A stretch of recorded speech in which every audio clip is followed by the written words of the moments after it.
आज मेरा ये नेक्स्ट वीडियो मैं डालने जा रही हूँ। इसके पहले मैंने आप लोग को बताया था कि प्रोकैरियोटिक और यूकैरियोटिक में अंतर क्या है। आज मैंने ये चार्ट तैयार कर लिया है जिसमें मैं ये बताऊंगी कि कोशिका के मेनली वो चाहे प्लांट सेल हो चाहे एनिमल सेल हो, उसके भाग कौन कौन से होते हैं। तो याद रखिएगा कि जो भाग होते हैं पार्ट्स ऑफ सेल, या हिंदी में उसको कोशिका के भाग कहते हैं। पहला जो भाग होता है वो है मेम्ब्रेन, जिसे हिंदी में झिल्ली कहते हैं। मैंने इंग्लिश टर्म इसलिए लिखा हुआ है क्योंकि वो हिंदी मीडियम के बच्चे हो या इंग्लिश मीडियम के बच्चे, टर्म को दोनों में अगर जाना जाए तो बेटर होता है आगे के लिए, क्योंकि ये सब आगे जाके एग्जाम्स वगैरह कॉम्पिटेटिव में भी पूछे जाते हैं शॉर्ट क्वेश्चन। और दूसरा पार्ट जो होता है प्रोटोप्लाज्म। Okay, protoplasm. आज केवल पार्ट्स बता रही हूँ, ध्यान से सुनिएगा। झिल्लियां जो होती हैं वो दो तरह की होती हैं। एनिमल सेल हो या प्लांट सेल हो, उसमें झिल्लियां कितने तरह की होती है? दो तरह की होती है। पहले को हम कहते हैं इंग्लिश में सेल वॉल या कोशिका भित्ति, जो कि केवल, ये याद रखिएगा, यह केवल जो होता है वो आपका प्लांट सेल में पाया जाता है। केवल किस में पाया जाता है? प्लांट सेल में, यानी कि पौधों की कोशिकाओं में। ये चीज हमेशा याद रखिएगा, पौधों की कोशिकाओं में सेल वॉल पाया जाता है।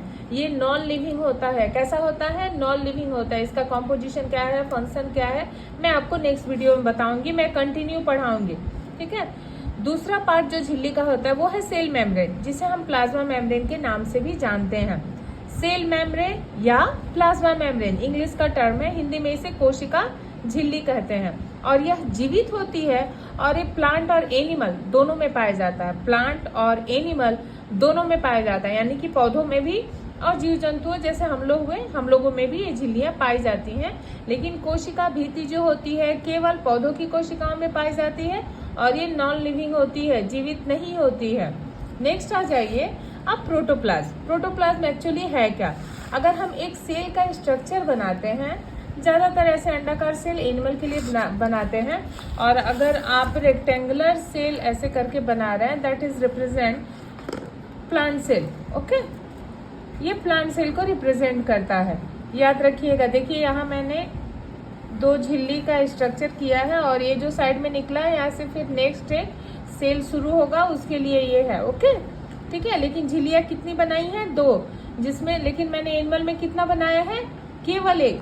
ये है कोशिका झिल्ली, यानी कि सेल मेम्ब्रेन या प्लाज्मा मेम्ब्रेन। ये एनिमल सेल का स्ट्रक्चर है। ओके, अब यहाँ मैटर आता है कि प्रोटोप्लाज्म क्या है, ठीक है।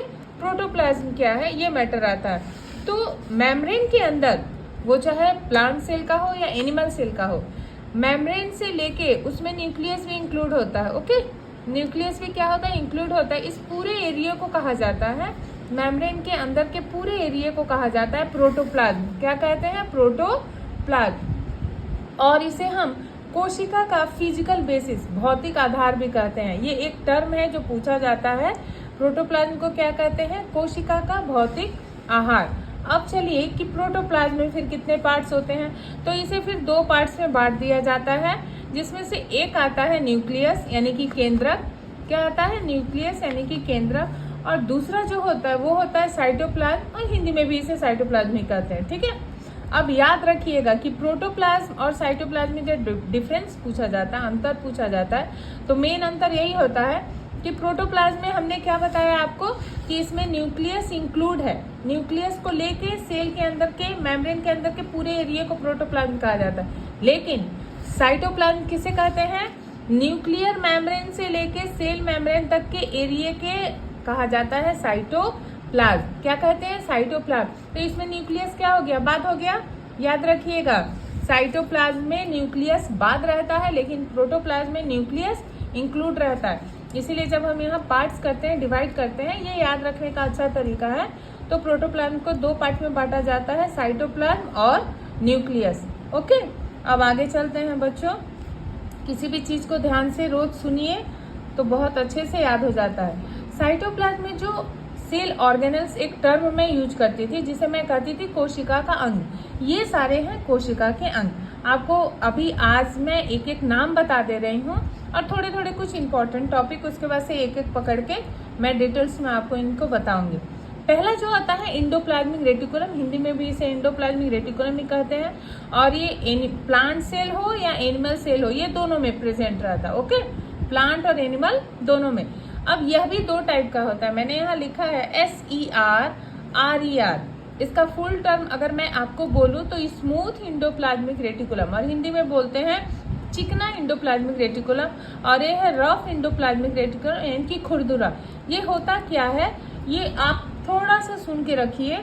स्मूथ का मतलब होता है एंडोप्लाज्मिक के सरफेस पे, एंडोप्लाज्मिक जो होता है ये कोशिका झिल्ली के बढ़ने से, चूंकि कोशिका झिल्ली लिविंग होती है, जीवित होती है, तो उसमें एक क्षमता होता है कि वो अपने आप को एक्सपेंड करती है। क्या करती है? अपने आप को फैलाती है, बढ़ाती है। लेकिन ये फैलाते फैलाते अंदर की तरफ मुड़ जाती है और इस तरह का स्ट्रक्चर बनाती है।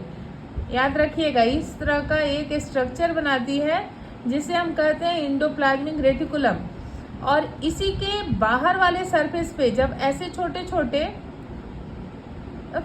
दाने दिखाई देंगे तब इसे हम कहेंगे रफ, और जहां पर दाने नहीं है, ठीक है, उसे कहेंगे SER यानी कि smooth endoplasmic reticulum, rough endoplasmic reticulum. Okay, अब नेक्स्ट है गोल्गी एपरेटस। ये भी प्लांट में पाया जाता है और एनिमल दोनों में पाया जाता है। याद रखिएगा इसका काम क्या है, तो ये बहुत सारे काम करता है। इसके अंदर से सिक्रीशन होता है, इसमें बहुत सारे पार्ट्स होते हैं जहाँ पर शुक्राणु स्पर्म के निर्माण में भी ये सहायक होता है। आपको आगे जैसे जैसे बढ़ेगा वीडियो में बताती जाऊंगी। ये है माइटोकॉन्ड्रिया जो रेस्पिरेटरी ऑर्गेन्स है, जो कि एनिमल सेल में भी पाया जाता है और प्लांट सेल में। लेकिन प्लांट सेल में एक्चुअली माइटोकॉन्ड्रिया नहीं पाया जाता, वहाँ डिक्टोसोम होता है। वो क्या है आगे की वीडियो में बताऊंगी।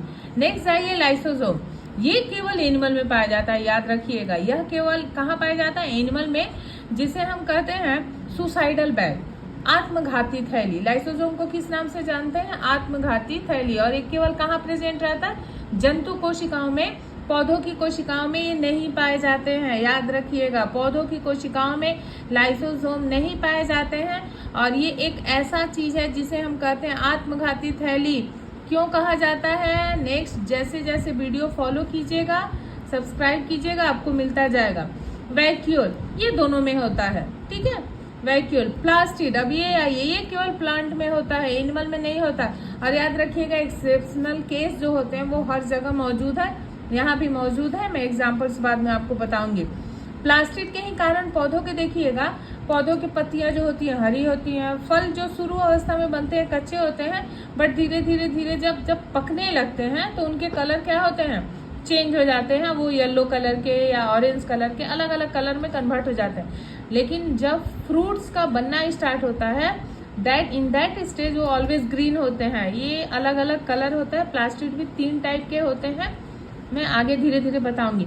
राइबोसोम्स ये दोनों जगह होता है, प्लांट सेल में भी होता है और एनिमल सेल में भी होता है। यही राइबोसोम्स जब एंडोप्लाज्मिक रेटिकुलम के सरफेस पे ऐसे अटैच रहता है तो इसे हम कहते हैं रफ एंडोप्लाज्मिक रेटिकुलम, और जहां प्रेजेंट नहीं रहता है उसको कहते हैं स्मूथ। एक और चीज याद रखिएगा कि ये ऐसा स्ट्रक्चर है, ये सेल का ऐसा भाग है जो किसी झिल्ली से घिरा नहीं होता है। ओके, जो किसी झिल्ली से घिरा नहीं होता। अब आइए साइटोस्केलेटन, ये दोनों जगह है।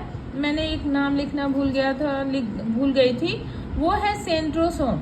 सेंट्रोसोम, ठीक है, जो कि केवल एनिमल सेल में पाया जाता है। कहाँ पाया जाता है?